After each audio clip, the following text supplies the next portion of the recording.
जो ये पवित्र पावन शिव महापुराण की कथा का लाभ आप और हम ले रहे हैं। और कितने भाग्यशाली हैं आज शिव महापुराण के इस फुलेरे का दर्शन हरतालिका तीज के इस पवित्र अवसर पर भगवान देवादिदेव महादेव की कृपा से संपूर्ण विश्व, सारा देश विदेश आज आस्था चैनल के माध्यम से शिव महापुराण के फुलेरे का भी दर्शन कर रहा है। और तेरी कृपा बिना न हिले एक भी अणु, लेते हैं श्वास तेरी कृपा से तनु तनु।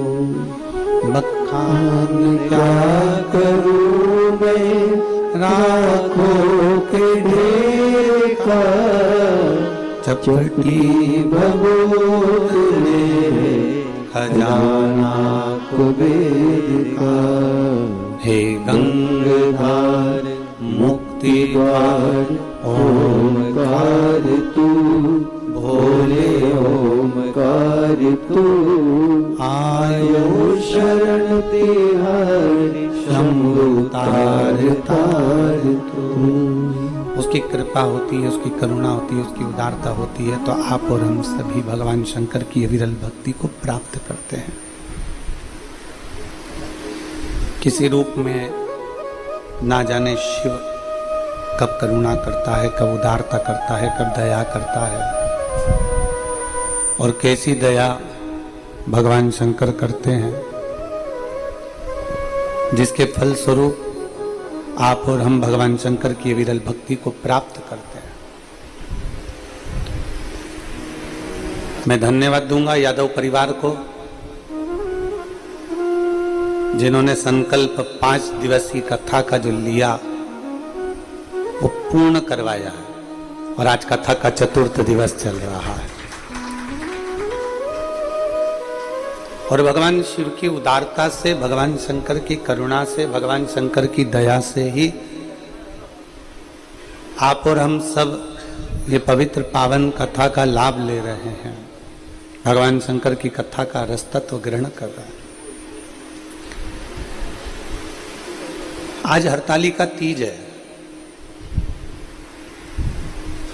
भादो का जो महीना होता है, श्रावण के बाद जो भादो लगता है और भादो का जो महीना होता है, इस सावन के बाद में जो भादो का महीना आता है, भादो का जो महीना होता है, ये पूरा भगवान देवादिदेव महादेव के पूरे परिवार के लिए रहता है। पूरा भादो का महीना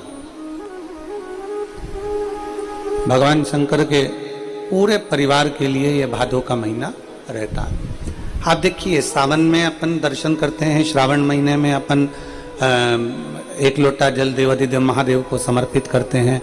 सावन के महीने में अपन भगवान शंकर की स्तुति करते हैं। सावन के महीने में अपन भगवान शिव की आराधना करते हैं, भगवान शंकर की अर्चना करते हैं। और भादो के महीने में माँ पार्वती जी की आराधना करते हैं।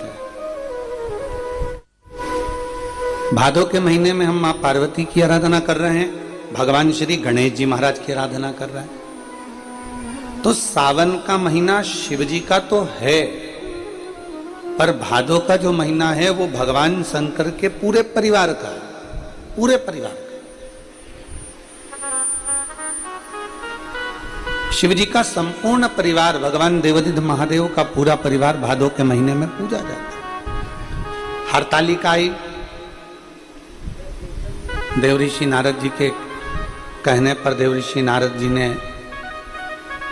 नारद जी ने माता पार्वती जी को जो बाल्यावस्था में ज्ञान उपदेश दिया है। आवाज की सेटिंग करो, खींच रहा। पार्वती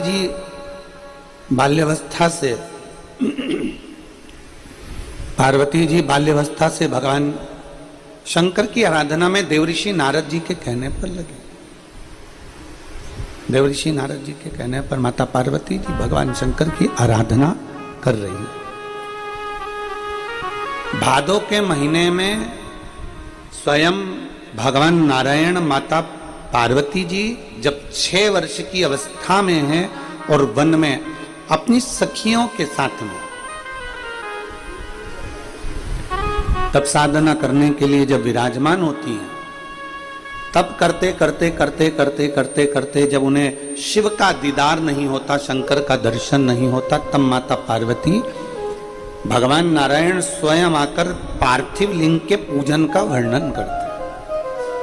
कल आपने और हमने कथा में सुना था कि मोती का, पारद का, स्फटिक का, माणिक का, पुखराज का, सोने का, चांदी का, हीरे का, पीतल का, तांबे का, लकड़ी का, मिट्टी का, बालू रेत का, पाषाण का, सबके शिवलिंग बनते हैं।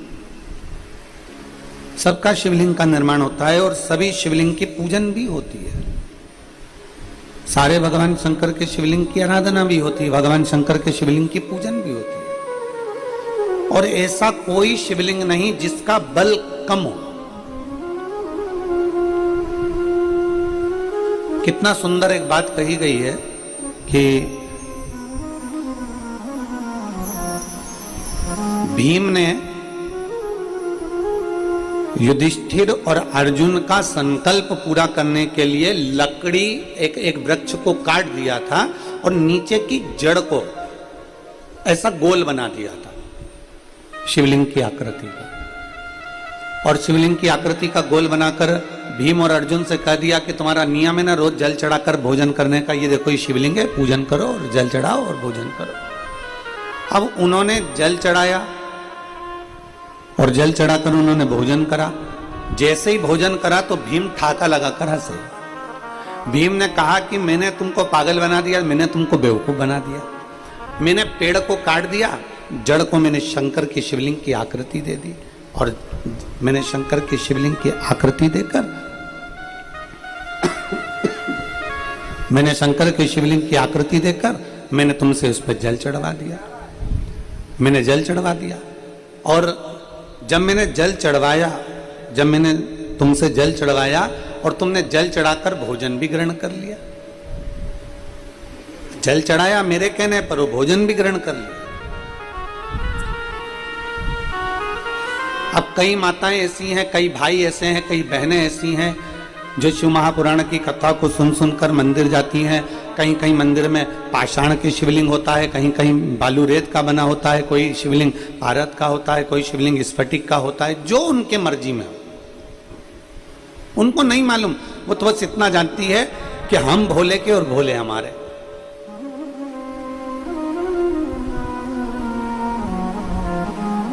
कई कई माताएं कहती हैं गुरुजी हम जिस मंदिर में जल चढ़ाने जाते हैं वहां का जो शिवलिंग है उसकी दिशा पूरब में, कोई कह देता है पश्चिम में है, कोई कह देता है दक्षिण में है, कोई कह देता है उत्तर में है, कोई कहता है हमको मालूम ही नहीं कि हम जिस मंदिर में जल चढ़ा रहे हैं उसकी दिशा किस ओर है। क्या हम मंदिर में जल चढ़ा रहे हैं और भगवान शंकर हमारे जल को स्वीकार कर रहा है? क्यों नहीं करेगा? भगवान शिव उसको स्वीकार क्यों नहीं करेगा? भगवान शंकर क्यों ना स्वीकार करेगा? बस क्या चाहिए? भगवान शंकर ये नहीं देखता कि तुम भगवान शिव को क्या दे रहे हो। मेरे ओघड़दानी मेरे शंकर भगवान तो कहते हैं कि निर्मल मन सो मोहि पावा, मोहि छल छिद्र कपट ना भावा। तुम दिल से हृदय से मुझे जो चढ़ा रहे हो मैंने उसको स्वीकार करा। कल कथा में कहा था कड़प का चरित्र। कल कड़प के चरित्र का वर्णन करते हुए अपन ने सुना था कि उसने अपने मुख में जल भर लिया था क्योंकि उसके पास में पात्र नहीं था।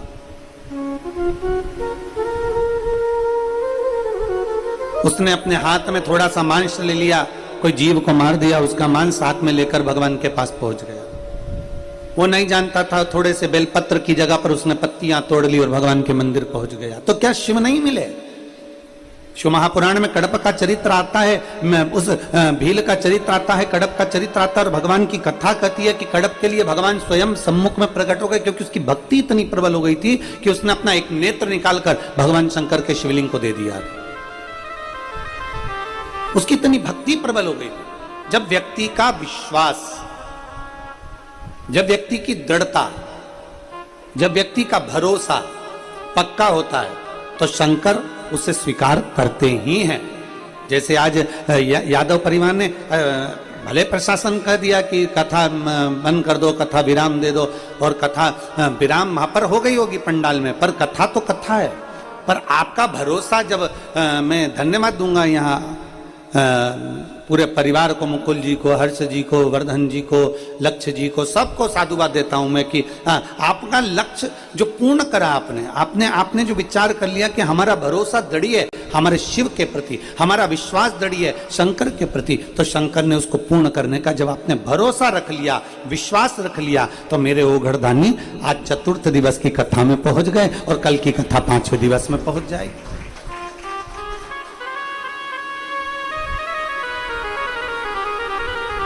बस केवल भाव से आप उसको आमंत्रित करें। एक बीच में एक भजन आया था, लोगों ने बहुत गुनगुनाया, अपने अपने स्टेटस पे भी लगाया, अपने अपने मोबाइल पे भी लगाया कि मेरी कुटिया के भाग खुल जाएंगे जब घर में राम आएंगे। और कई कई जीजी ऐसी भी थी जो किसी मेहमान के आने से मुंह फुला लेती थी, किसी का देवरानी का बच्चा उसके कमरे में चले जाए तो मुंह फुला लेती थी, जेठानी का बच्चा आ जाता तो मुंह फुला लेती थी, माता पिता बुजुर्ग घर में आ जाते तो मुंह फुला लेती थी। उसने भी स्टेटस लगाया था कि मेरी कुटिया के भाग खुल जाएंगे जब घर में राम आएंगे। माता पिता घर में आते हैं तो मुंह फूल जाता है, और राम जी आएंगे तो कुटिया के भाग खुल जाएंगे। जरा विचार करिए, अपने भीतर का एक भाव प्रकट करिए कि हमारे घर का बुजुर्ग, हमारे घर की माँ, हमारे घर का पिता, हमारे घर के बच्चे अगर भूलवश कोई गंदगी कर भी दिए हैं, हमारे घर का कोई सामान, कोई हम जिस कक्ष में रुके हैं वहाँ टेडी बियर घर सा रखा हुआ है तो अब बच्चे लोगों का खिलौना रखा हुआ है, तो मान लो कोई दूसरा बच्चा उस कमरे में आ गया, उसने टेडी बियर उठाया यहाँ से वहां रख दिया, कोई खिलौना उठाया, कोई गुड़िया उठाई, कोई खिलौना उठा के यहाँ से वहां रख दिया, तो क्या अपन नाराज होंगे? नहीं, क्योंकि खिलौने होते काहे के लिए? बच्चों के खेलने के लिए। चाहे अपने बच्चे खेल रहे हो, चाहे देवरानी के, चाहे जेठानी के, चाहे परिवार वालों के, ननंद के, रिश्तेदारों के, किसी के भी बच्चे खेल रहे हैं, खेल तो खिलौने से रहे हैं। तो ये हमारे भीतर का एक भाव प्रकट करता है कि हम भजन तो लगा रहे हैं, हम स्टेटस भी लगा रहे हैं, हम इंस्टाग्राम पे भी डाल रहे हैं कि मेरी कुटिया के भाग खुल जाएंगे जब घर में राम आएंगे, और मालूम पड़ा घर में बूढ़े माँ बाप आ गए तो मुंह फूल गया, कोई बच्चे आ गए तो मुंह फूल गया, 4 रिश्तेदार ज्यादा आ गए तो मुंह फूल गया, जरा सी देर में गुस्सा आ गया, भन भना के मालूम पड़ा धड़ धड़ धड़ धड़ सीढ़ी से नीचे और धड़ धड़ सीढ़ी से ऊपर मालूम पड़े। अब अपन तो भजन लगा रहे हैं कि मेरी कुटिया के भाग खुल जाएंगे राम जब घर आएंगे। कुटिया के भाग कब खुलेंगे? राम जी को हमने नहीं देखा, राम जी को हमने नहीं छुआ, राम जी को हमने स्पर्श नहीं किया, पर हमारे माँ बाप के रूप में, हमारे घर के बुजुर्ग के रूप में, माँ बाप के रूप में आज भी राम बसते हैं, हमारे घर के बुजुर्ग के रूप में आज भी राम दिखते हैं। तो हम ये कहें कि हमारी कुटिया के भाग खुल जाएंगे जब राम घर आएंगे। कौन से राम? अपने माता पिता के रूप में, अपने घर के बुजुर्ग के रूप में, आपके घर के बड़ों के रूप में, आपके घर के सत्कार के रूप में। जब कोई अतिथि आ रहा है तो समझो मेरे राम आ रहे हैं, माता पिता आ रहे हैं तो मेरे राम आ रहे हैं। घर में तुम अपने माता पिता को 1 गिलास पानी पिला रहे हो, समझ लो मेरे राम को मैं जल पिला रही हूँ। अपने घर में अपन किसी बड़े का आदर कर रहे हैं, समझो कि मैं राम का आदर कर रही हूँ। आप किसी बड़े का सत्कार कर रहे हो, ये समझे कि मैं अपने घर में राम जी का सत्कार कर रही हूँ। मेरी कुटिया के भाग खुल जाएंगे जब राम घर। और एक लाइन और उसमें थी, क्यों रे सेलन, क्या थी वो? राम आएंगे तो अंगना बुहारूंगी। अब देखो कितनी सुंदर बात है, राम आएंगे तो अंगना सजाऊंगी। मालूम पड़ा कोई अपने घर के बुजुर्ग आ गए तो पहले से ही मोबाइल उठा के रखाऊंगी। कौन आ गए? देवरानी के बच्चे आ गए, कौन आ गए? जेठानी के बच्चे आ गए, कौन आ गए? घर में 4 मेहमान आ गए। क्या करना है? सबसे पहले सामान छुपा के रख दो। एक पति ने अपनी पत्नी से कहा, सुनो कल मेरा दोस्त भोजन करने आएगा, ये घड़ी छुपा के रख देना। कल मेरा मित्र भोजन करने आएगा, तुम ये घड़ी छुपा देना, जूता छुपा देना, चप्पल छुपा देना और ये गुलदस्ता छुपा देना। पत्नी ने कहा क्यों, तुम्हारा दोस्त चोर है? पति बोला नहीं, वो अपने सामान को पहचानता है, वो अपने सामान को पहचानता है। हम गीत गा रहे, राम आएंगे तो अंगना सजाऊंगी, दीप जला के दिवाली में मनाऊंगी। अब राम आएंगे तो मैं अंगना सजाऊंगी, दीप जला के दिवाली मनाऊंगी, मालूम पड़े जीवान चला के मैं होली मनाऊंगी।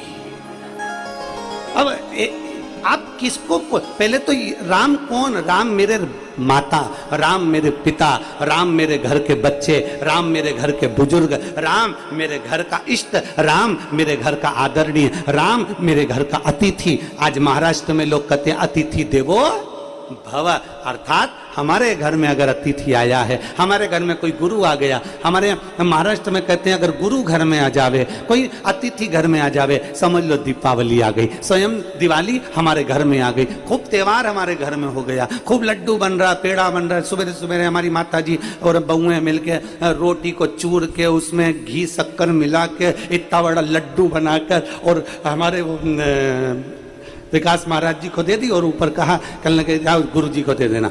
अब हमने कहा क्यों रे, ये लड्डू तो चूर में कहा है। हमने कहा ठीक है, पर हम इतना घी नहीं खाते। तो क्या नीचे माता जी बोल रही हैं हरियाणा आए हो तो मक्खन और घी तो खाना पड़ा। ये एक प्रेम है, ये एक आनंद है, ये एक वात्सल्यता, ये करुणता। राम आएंगे तो कुटिया दीप जला के दिवाली में मनाऊंगी। भगवान अगर घर में बुजुर्ग माता पिता आ जाएं, घर में अगर कोई बच्चे आ जाएं, घर में 4 मेहमान आ जाएं, तो हम दीपावली के लिए दिए जलाएं चाहे ना जलाएं, पर इतना जरूर करना, अपनी जिह्वा से आदर के वचन जरूर कहना, सत्कार के वचन जरूर कहना कि मेरे घर में मेरे परमात्मा आज प्रवेश करे हैं, मेरे घर में आज भगवान प्रवेश कर रहे हैं। ये एक आनंद था, ये एक आनंद का विषय है। आज हमारे कथा के यजमान श्री मुकुल जी यादव जी का जन्मदिन भी है, उनको बहुत बहुत साधुवाद है। एक बार जोरदार ताली बजाकर उनके साधुता। आओ मुकुल जी जरा इधर आओ, इधर आओ, आ जाओ, माला दीजिए।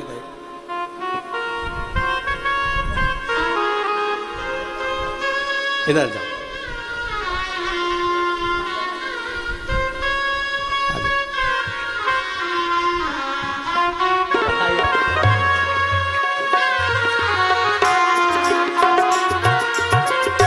भगवान शिव की एक अविरल भक्ति, भगवान शंकर की एक अविरल भक्ति अपने जीवन का एक आनंद है।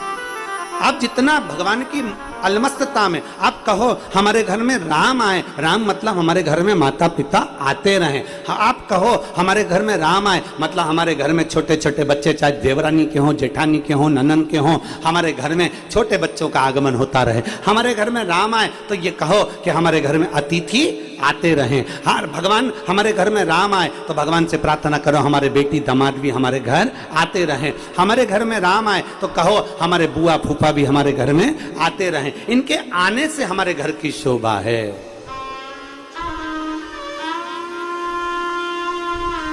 घर में मेहमान आ जाए और अपना मुंह फूल जाए और अपना स्टेटस लगा रहे राम आएंगे तो झुपड़ियां सजाऊंगी, मालूम पड़े मुंह फूला के अपने कमरे में चली जाऊंगी, तो कहां मतलब था?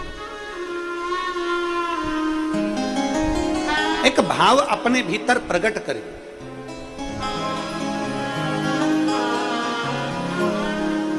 दुनिया में माता पिता से बड़ा कोई परमात्मा नहीं। शिव महापुराण की कथा कहती है जीते जी हमने राम का स्पर्श नहीं करा, हमने राम को नहीं देखा, हमने राम को नहीं छुआ, पर अपने माता पिता के चरण अगर छू लेते हैं तो समझ लो कि मैंने राम को छू लिया है, मैंने राम का स्मरण कर लिया है। अगर मैंने चरण छू लिया, अपने माता पिता के चरणों का स्पर्श कर लिया।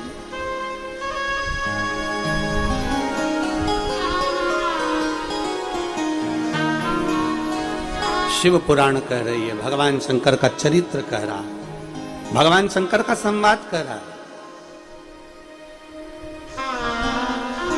पार्वती मैया 6 वर्ष की अवस्था में है। देव ऋषि नारद के कहने पर तप साधना करने बैठ गई हैं, पर पार्थिव लिंग का निर्माण करना नहीं जानती। आप जिस भाव से भगवान शंकर के शिवलिंग का निर्माण कर रहे हो, आज हड़तालिका तीज है, मेरी जीजियां निराहार, बिना जल के, थूक भी अंदर नहीं निकलती, बिना जल के पूरी रात आज पूजन करती हैं। पूरी रात, पूरी 4 पहर की पूजन वो पूरी रात करती हैं। पूरी रात प्रदोष के समय से पूजन चालू होती है और सुबह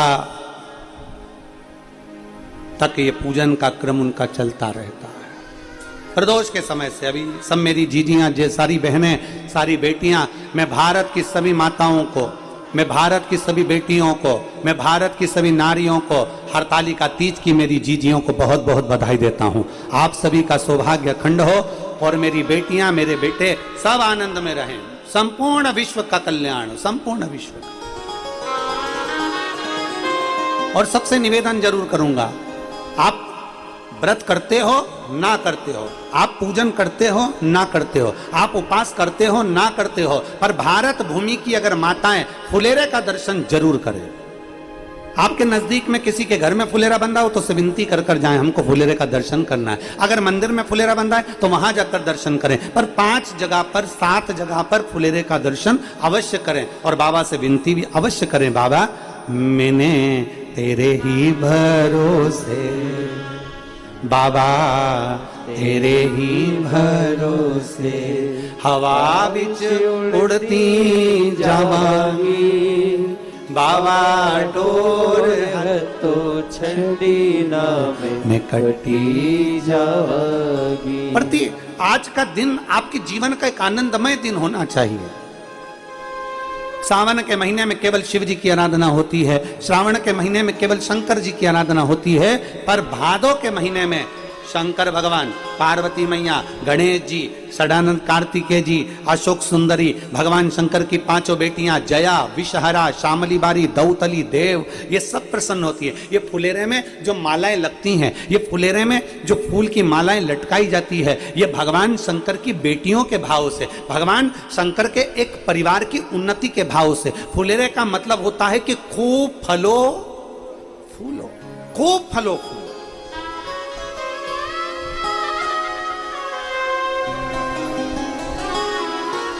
जितना आनंद ले सकते हो उतना जीवन का आनंद लो। आनंदमय अपने जीवन को जीने का प्रयास करिए।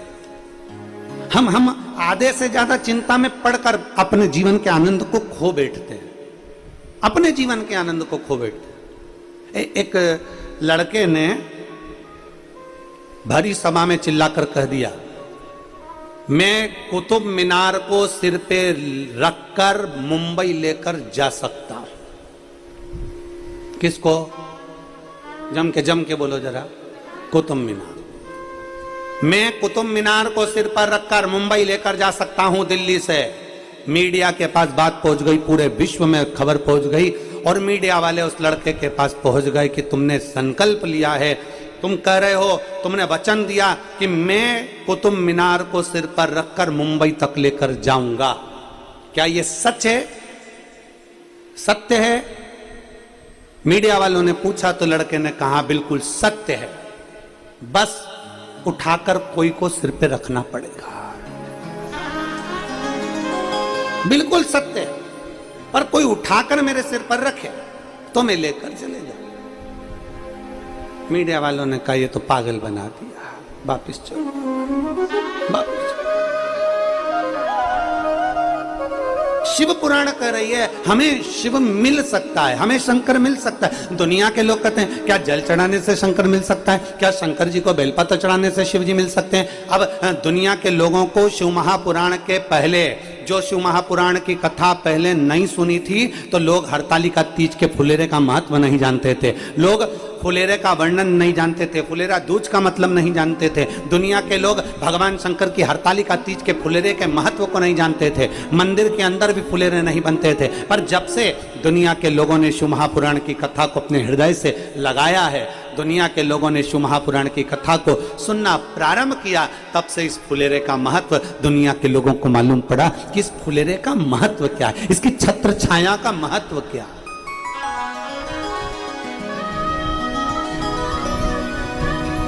एक छत्र छाया का महत्व क्या होता है?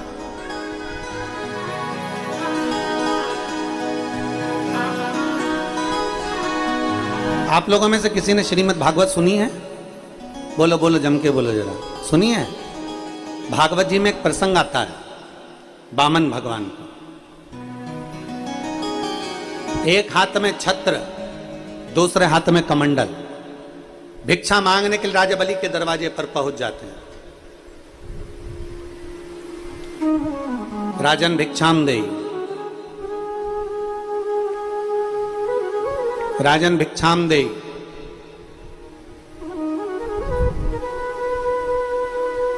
राजा बलि को सूचना मिल जाती है, भिक्षा देने के लिए आते हैं। गुरु शुक्राचार्य जी उन्हें मना कर देते हैं, मत, फिर भी वो भिक्षा दे ही देते हैं। वामन भगवान से माता लक्ष्मी जी ने एक प्रश्न किया भगवान नारायण से, जरा समझिएगा, श्रीमद् भागवत का बड़ा सुंदर भाव। माता लक्ष्मी जी ने वामन भगवान से, भगवान नारायण से एक प्रश्न किया कि आप भिक्षा मांगने के लिए जा रहे हो, कमंडल लेकर जा रहे हो, यहां तक तो ठीक है, पर ये छत्र भिक्षा मांगने के लिए छत्र की क्या जरूरत है? इस छत्र की क्या जरूरत पड़ गई जो भिक्षा मांगने के लिए आप छाता लेकर जा रहे हो? अगर कोई ब्राह्मण किसी के दरवाजे से कुछ लेने के लिए जाए और बड़ा ठाट बाट में छत्र लगाकर, सोने का चवन डोलाते हुए, सोने चांदी की खड़ाऊओं को धारण करते हुए, चंदन खड़ाऊ पहनकर, खूब सुंदर परिधान, खूब सुंदर वस्त्र आभूषण पहनकर अगर किसी यजमान के यहाँ जाए और यजमान के यहाँ जाकर कहे भिक्षाम देहि, तो यजमान भी अंदर से कहेंगे बताओ इतना ठाट में तो आया है, इतना ठाट में आया है, इतनी महंगी महंगी गाड़ी से उतर रहा है, इतना महंगा महंगा ठाट है, इतना बड़ा मोबाइल कटे हुए सेवफल का, एप्पल का चला रहा है, और मालूम पड़े तो भी भिक्षा मांगने के लिए आ रहा है। अब उसके भीतर एक भाव प्रकट कि ये कैसा, तो लक्ष्मी जी ने भगवान नारायण से कहा कि आप भिक्षा मांगने के लिए जा रहे हो, आप भिक्षा लेने के लिए जा रहे हो राजा बलि के दरवाजे पर, एक हाथ में तुम्हारे कमंडल चलेगा, दूसरा बाजू में चटाई रखी है वो भी चलेगा कि आसन पे बैठना है, पर ये छत्र लेकर जाने की क्या जरूरत है? भगवान नारायण मुस्कुरा दिए और भगवान विष्णु ने मुस्कुरा कर कहा लक्ष्मी ये छत्र मैं अपने लिए लेकर नहीं जा रहा हूं, ये छत्र मैं अपने लिए लेकर नहीं जा रहा हूं। तो छत्र किसके लिए लेकर जा रहे हो? छत्र किसके लिए लेकर जा रहे हो? भगवान नारायण ने वामन अवतार में माता लक्ष्मी से कहा, वामन पुराण कहती है, भगवान विष्णु की पुराण कहती है, सुंदर वामन भगवान का चरित्र श्रीमद् भागवत कहती है, भगवान कहते हैं ये छत्र मैं अपने लिए लेकर नहीं जा रहा हूं लक्ष्मी, जब राजा बलि के पास में देने के लिए कुछ नहीं होगा, सब कुछ दे देगा, 3 पग में मैं सब कुछ नाप लूंगा, और राजा बलि के पास जब कुछ भी नहीं रहेगा तब वो अपना शीश मेरे चरणों में रख देगा, जब चरणों में रखेगा तो मेरे छत्र की छाया उस राजा बलि पर पड़ जाएगी, और जो मेरी छत्र छाया में आ जाता है उसे वापस पुनः वही की वही प्राप्त हो जाता है। मेरी छत्र छाया में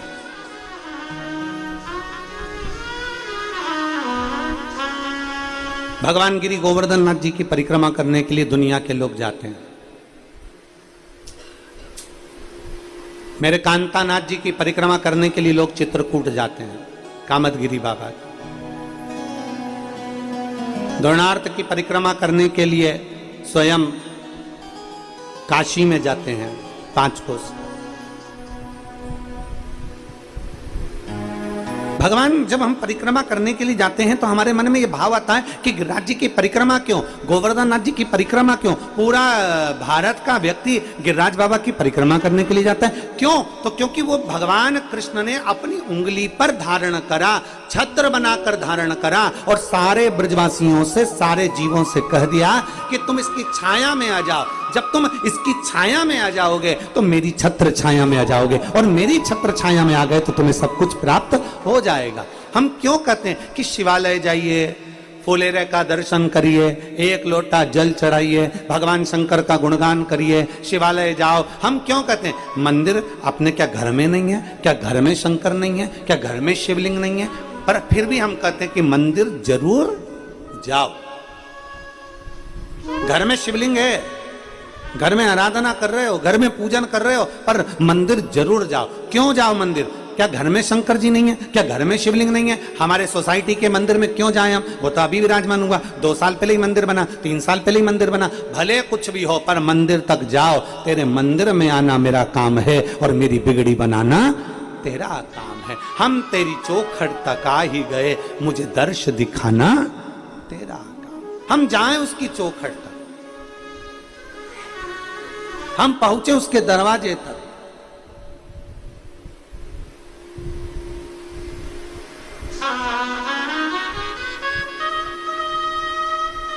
भाव से, हृदय से जब हम जाते हैं, दिल लगाकर, हृदय लगाकर जब हम भगवान शिव के पास पहुंचते हैं, शिव क्यों ना दे? छत्र की छाया भगवान विष्णु कह रहे हैं, लक्ष्मी जी ये छत्र मैं इसलिए लेकर चल रहा हूं, मेरे लिए नहीं, मैं राजा बलि के लिए लेकर जा रहा हूं। जब वो प्रणाम करेगा, मेरे छत्र की छाया में आ जाएगा, तो जितना उसने मुझे दिया है उतना उसे वापिस मिल जाएगा। और शास्त्र कहता है राजा बलि ने जो दिया था उससे ज्यादा सुतल लोक का निवासी राजा बनाकर भगवान विष्णु ने उसको विराजमान कर दिया। जो दिया उससे ज्यादा दे दिया। छत्र की छाया, फुलेरे का मतलब क्या है? हरतालिका तीज पे मेरी बहनें, हरतालिका तीज पर मेरी जीजियां, और हम तो निवेदन करेंगे कि एक बार दिल से केवल दिखावे से नहीं, किसी और वाले महाराज ने कह दिया तो चलो अपन करके तो देखे, प्रैक्टिकल करने में क्या जाता है? कर लो प्रैक्टिकल, तुम तो सियोर वाले महाराज की वचन का भी प्रैक्टिकल करो, और करते रहना चाहिए। प्रैक्टिकल में कभी पीछे नहीं हटना चाहिए। एक महाराज जी प्रवचन दे रहे थे,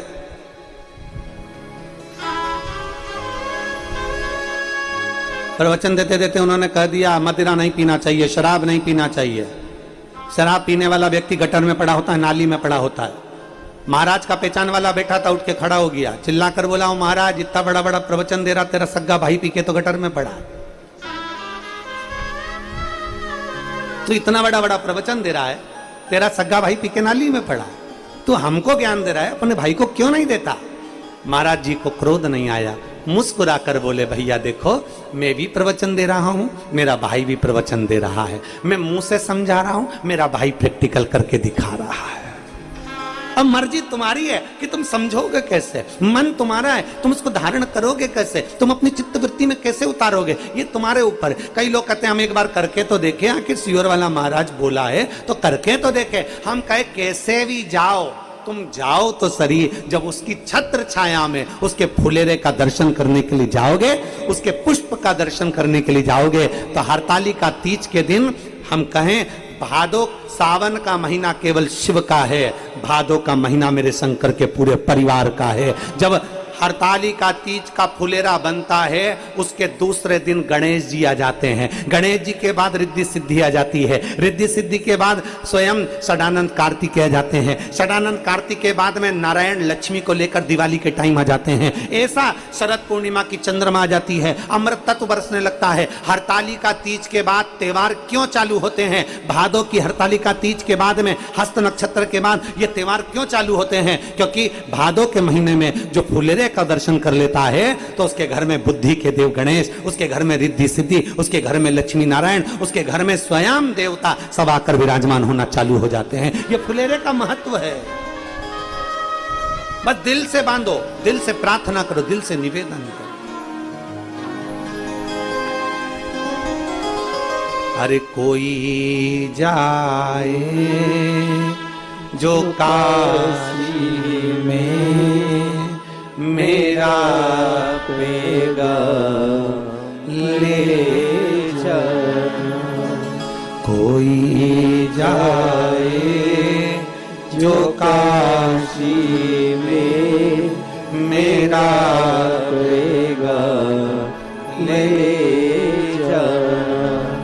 ये कहना डमरू वाले से तुम्हारी साथी है। ये कहना डमरू वाले से तुम्हारी आती है।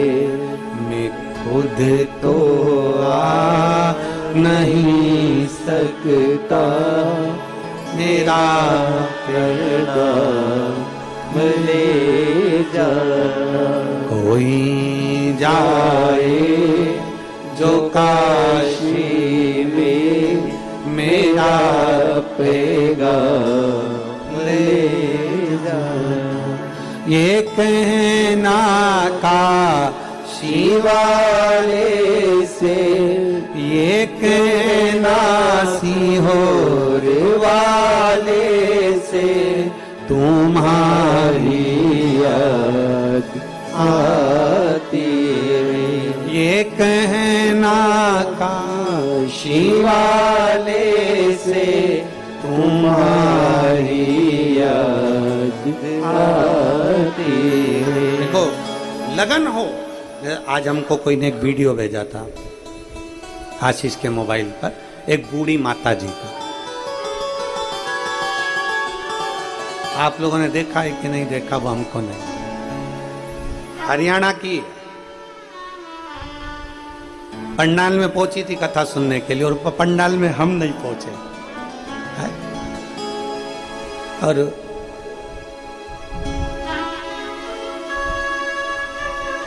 अब पंडाल में हम नहीं पहुंचे और वो पंडाल पहुंची। आप लोगों ने देखा कि नहीं देखा वो वीडियो हमको नहीं मालूम, पर उसका भाव इतना प्रबल था, इतना प्रबल उसका भाव। जरा दिखाओ, जरा चैनल पे है तुम्हारे पास में, चला दो जरा।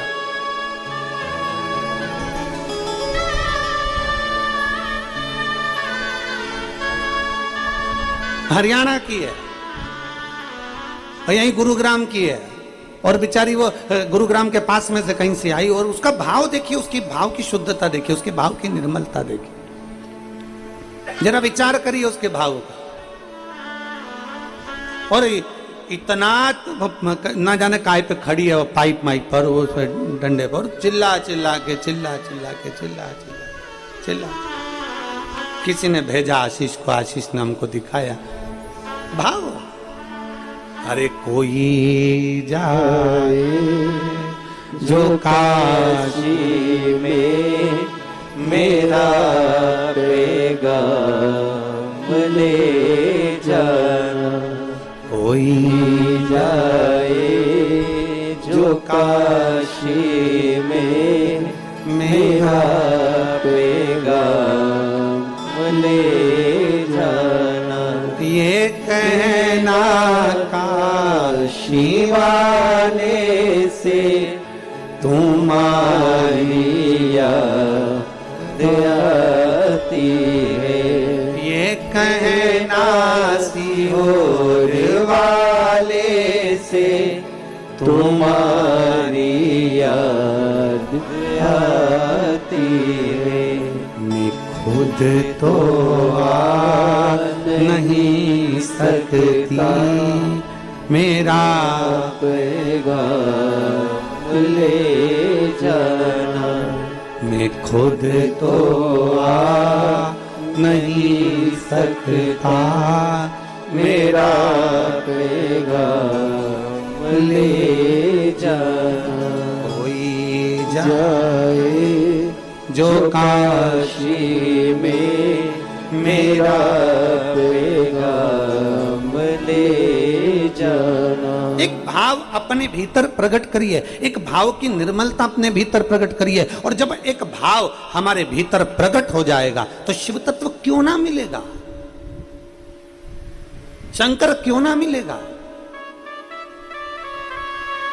आप फुलेरे का दर्शन कर रहे हो, उसकी छत्र छाया में बैठे हो, एक पुष्प का दर्शन कर रहे हो। अर्थात हम जब मंदिर में जाएं, हम हरतालिका का दर्शन करने के लिए जाएं, हरतालिका तीज के फुलेरे का दर्शन करने के एक भाव लेकर जाओ, एक अटल विश्वास लेकर जाओ, एक दृढ़ता लेकर जाओ, एक भरोसा लेकर जाओ। बिना भरोसे के परमात्मा के पास जाओ।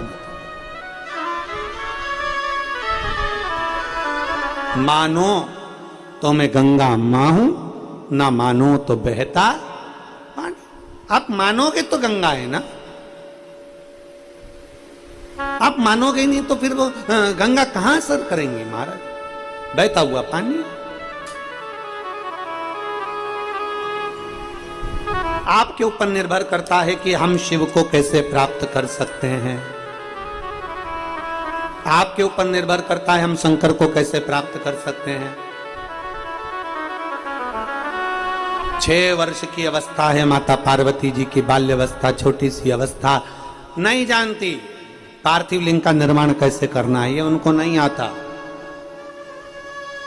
पार्थिव लिंग का निर्माण कैसे करना है ये उनको नहीं मालूम है, माता पार्वती जी को नहीं ज्ञान।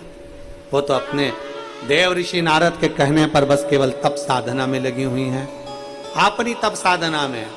नमः शिवाय, ओम नमः शिवाय, नमः शिवाय, ओम नमः शिवाय, नमः शिवाय, ओम नमः शिवाय, नमः शिवाय, ओम नमः शिवाय। अपनी तप साधना में माता पार्वती जी लगी है, पंचाक्षर मंत्र का जाप कर रही है, षडाक्षर मंत्र का जाप कर रही है, बड़े प्रेम से भगवान शिव को पुकार रही है, बड़े प्रेम से, एक विश्वास के साथ। पार्थिव लिंग का निर्माण करना नहीं आता उनको,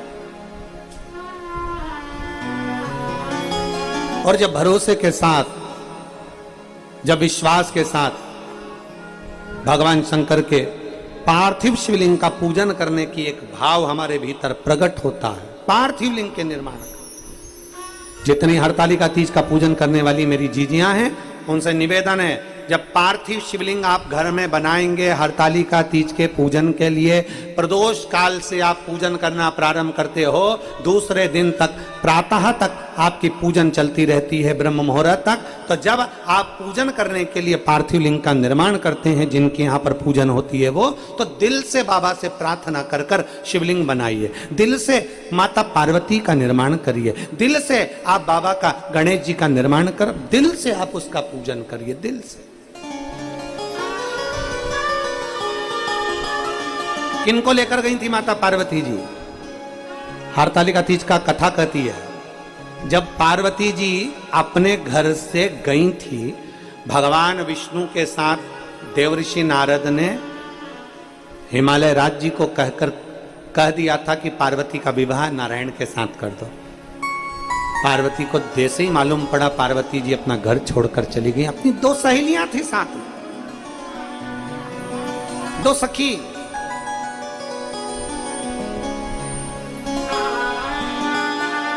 अपनी सहेलियों के साथ जा रही हैं माता पार्वती, अपनी सहेलियों के साथ। और माता पार्वती जी अपनी सहेलियों के साथ में जब गई, माता पार्वती जी एक वन में, एक गुफा में प्रवेश कर गई। गुफा में प्रवेश कर कर वन में बैठकर माता पार्वती, 2 सखियां, और बहुत ध्यान लगाना महाराज, 2 सखी कौन सी है? ये तो पार्वती जी की सखी लिखी है उन्होंने, पर 2 सखी कौन सी है?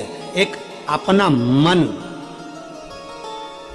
एक मन को सखी मान ली, और एक अपना शरीर।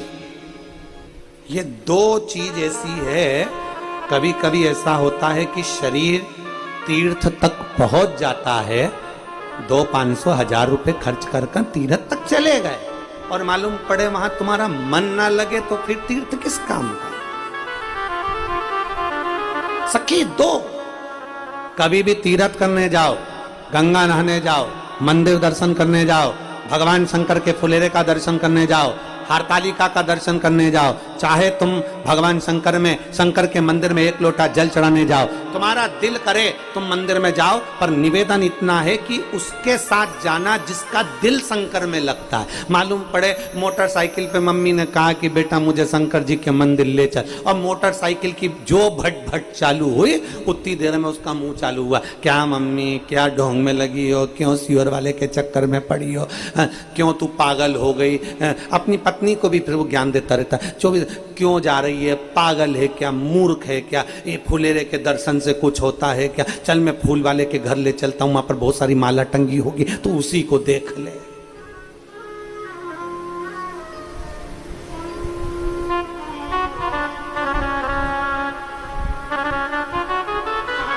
एक जो जिनकी आदत होती है ना कुछ कहने की, होता है। एक पति पत्नी बैठे हुए थे,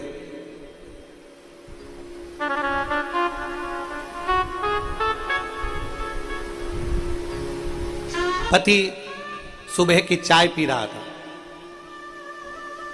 पत्नी भी उसके पास में बैठी हुई थी, वो भी चाय पी रही थी।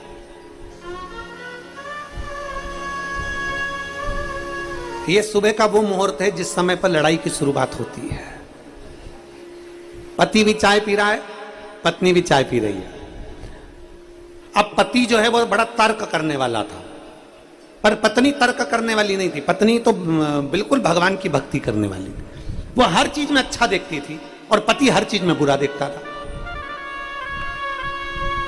पति ने कहा कितना बेकार जमाना आ गया, ऐसा गंदा जमाना हमने जिंदगी में नहीं देखा। इतने में पत्नी चाय पीती पीती रसिया, क्या बोलते हैं आपके यहाँ, क्या बोलते हैं उसको, रसिया बोलते हैं, उसको डुबो के और खा रही थी। और इतने में पति बोलता जा रहा है कि कितना बेकार जमाना आ गया, सब गंदे गंदे लोग जुड़ गए संसार में, सब बेकार हो गया। का वीडियो चला है तो बात देखो, एक हरियाणा की बूढ़ी माँ, उसका वीडियो देखिए जो आज कल कथा नहीं सुनने को मिली ना उसको, तो पंडाल में उसने कितना कितना चिल्लाया है, उसको देखिए। चालू करो जरा, उसकी आवाज आ रही है ना, क्यों आवाज ना आएगी तो फिर क्या मतलब वीडियो दिखाने से रहता है फिर क्या मतलब है। शंभु श्री शिवाय नमस्तुभ्यम, शिव तत्व है। तो अब वो अपन अपनी कथा पर चलें। जब चालू होगी आवाज माता जी की तब देखेंगे, हो चालू है।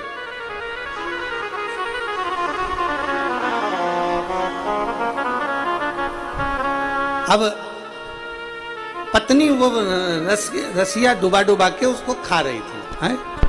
और पत्नी रसिया डुबा डुबा कर उसको खा रही। अब पति बोला कि सब बेकार जमाना है, सब बेकार, सब बेकार, सारा बेकार जमाना। बहुत पति फिर चिल्लाकर बोला बड़ा बेकार जमाना आ गया, बड़ा बेकार जमाना आ गया। पत्नी बोली काय का बेकार, इतना जोरदार जमाना है, आज के जमाने जैसा तो कुछ भी नहीं है, कुछ भी नहीं। पहले परिवार इतना बड़ा रहता था, अब छोटा हो गया। पहले के समय में कितना परेशानियां होती थी, घर में पानी टपकता रहता था, अब सब अच्छा हो गया। पहले जाने आने के साधन नहीं थे, अब सारे साधन हो गए। पत्नी सब में अच्छा देख रही, पॉजिटिव, और पति हर एक में नेगेटिव। इतने में पति को आ गया अब जब बोली और वो डोला, ये बोली और वो डोला। अब पति को आ गया गुस्सा। अब पति तर्क करने वाला, कहले क्या बेकार हो गया, आज के जमाने में जिसका भला करो वही जूता मार कर जाता है, आज के जमाने में जिसका अच्छा करो वही गलत करके जाता है।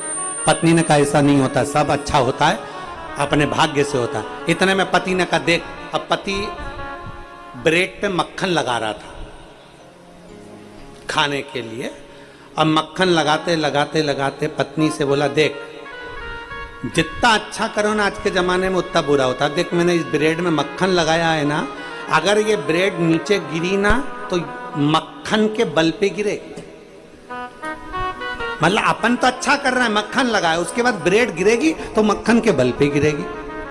इतने में पत्नी ने बोला नहीं नहीं ऐसा नहीं होता कि मक्खन के बल पे गिरेगी, मेरा मन कहता है कि ये मक्खन ऊपर रहेगा, ब्रेड नीचे रहेगी।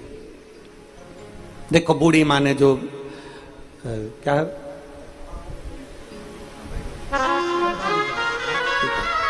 बाद में कर लो, अभी लगा ही रहा।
बजाओ भोलानाथ डमरू धीमा बजाओ, धीमा बजाओ भोलानाथ डमरू धीमा बजाओ, धीमा बजाओ भोला धीमा बजाओ, धीमा बजाओ भोला धीमा बजाओ, ओ धीमा बजाओ भोला धीमा बजाओ, धीमा बजाओ भोला धीमा बजाओ, अरे धीमा बजाओ भोलानाथ डमरू धीमा बजाओ, धीमा बजाओ भोलानाथ, ताली से बजते हुए धीमा बजाओ।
की धुन सुन के ब्रह्मा जी आए, डमरू की धुन सुन के ब्रह्मा जी आए। ब्रह्मा जी आए संग ब्रह्माणी को लाए, ब्रह्मा जी आए संग ब्रह्माणी को लाए। ब्रह्मा जी आए संग ब्रह्माणी को लाए, ब्रह्मा जी आए संग ब्रह्माणी को लाए। अरे धीमा बजाओ भोलानाथ, डमरू धीमा बजाओ, धीमा बजाओ भोलानाथ, डमरू धीमा बजाओ। अरे धीमा बजाओ भोलानाथ, डमरू धीमा बजाओ, धीमा बजाओ भोलानाथ, डमरू धीमा बजाओ। अरे धीमा बजाओ भोला, धीमा बजाओ, धीमा बजाओ भोला, धीमा बजाओ। ओ धीमा बजाओ भोला, धीमा बजाओ, धीमा बजाओ भोला, धीमा बजाओ। अरे धीमा बजाओ भोलानाथ, डमरू धीमा बजाओ, धीमा बजाओ भोलानाथ, डमरू धीमा बजाओ। शंभो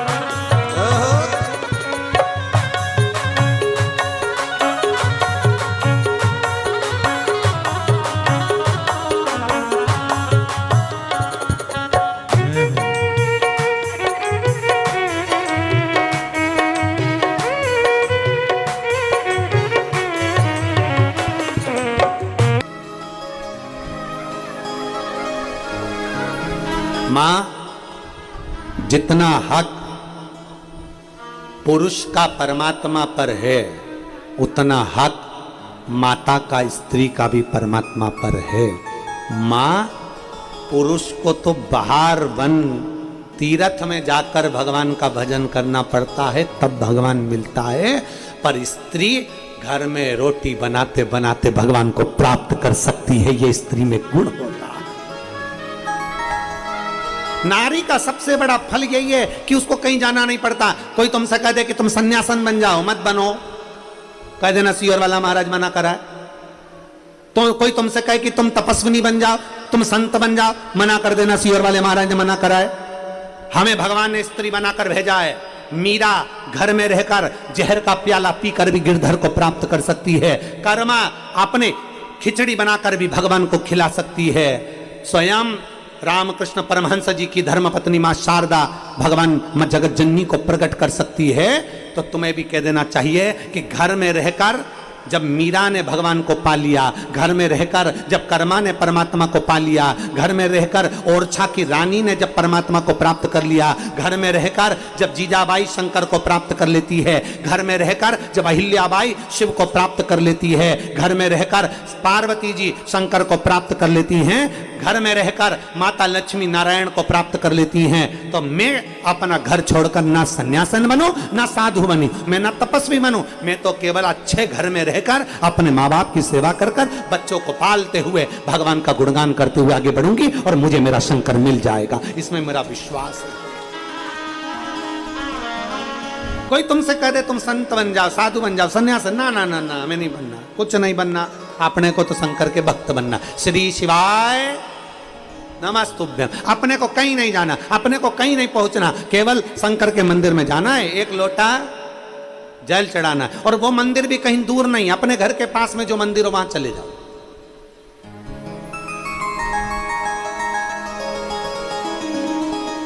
पर शिव मंदिर जरूर है। एक कथा स्मरण नहीं आ रही।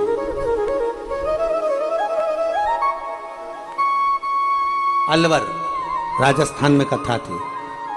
अलवर में, अलवर की कथा में एक माता ने, हम जब वहाँ पर किन क्या रुके थे, विजयवर्गीय जी के, माँ विजयवर्गीय जी के यहाँ रुके थे। तो वहाँ शाम के समय मिलने के लिए एक माता आई और उसने कहा, गुरु जी हमने कई कथाओं में सुना है कि पति परमेश्वर होता है।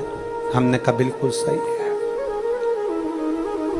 शिव जी के मंदिर अगर जल चढ़ाने नहीं जाओ, उन्हीं पे चढ़ा दे तो। मैंने कहा फिर परमेश्वर तांडव रचा दे तो। अब तुम बात ऐसी करो कि हम मंदिर ना जाए और परमेश्वर के ऊपर जाए, तो वो तांडव रचा दे तो। पति परमेश्वर है। शिव महापुराण की कथा तो यहां तक कहती है, बहुत बहुत सावधानी से सुनना। दुनिया के लोगों को थोड़ा सा काली मिर्ची लग सकती है, लग जाए तो उससे कोई फर्क नहीं पड़ता। शिव महापुराण की कथा यह भी कहती है, अपने पति के चरण छुओ, अपने घर के बुजुर्गों के चरण छुओ, उसके सिवाय कोई अच्छे से अच्छा महात्मा संत भी आ जाए तो उसके चरण ना छुओ। केवल पति और घर के बुजुर्ग, दूर से प्रणाम करो। और आप सब तो हमारी जीजियां हो, हमारी बहनें हो, इसलिए हम हमेशा आप लोगों से कहते हैं कि मेरी बहन मेरे चरण कभी मत छूना, दूर से प्रणाम करो। भाई हम तुम्हारे, बल्कि हम तुम्हारे चरण छुएं। प्रयास करो कि अपने पति के चरण छुओ और अपने घर के बुजुर्ग के चरण छुओ, बाकी के किसी के नहीं, किसी के नहीं। और फिर शिव महापुराण की कथा कहती है, भगवान शंकर का चरित्र कहता है, चरण किसके छूना, और अगर मन कर भी जाए आपका कि मुझे चरण छूना ही है, तो शिव महापुराण कथा कहती है फिर जिसका आचरण अच्छा हो उसके चरण छू लो। फिर अगर चरण छूना ही है और तुमको लगे कि नहीं मुझे छूना ही है, तो किसी का आचरण अच्छा हो तो चरण छू लो, फिर मना नहीं।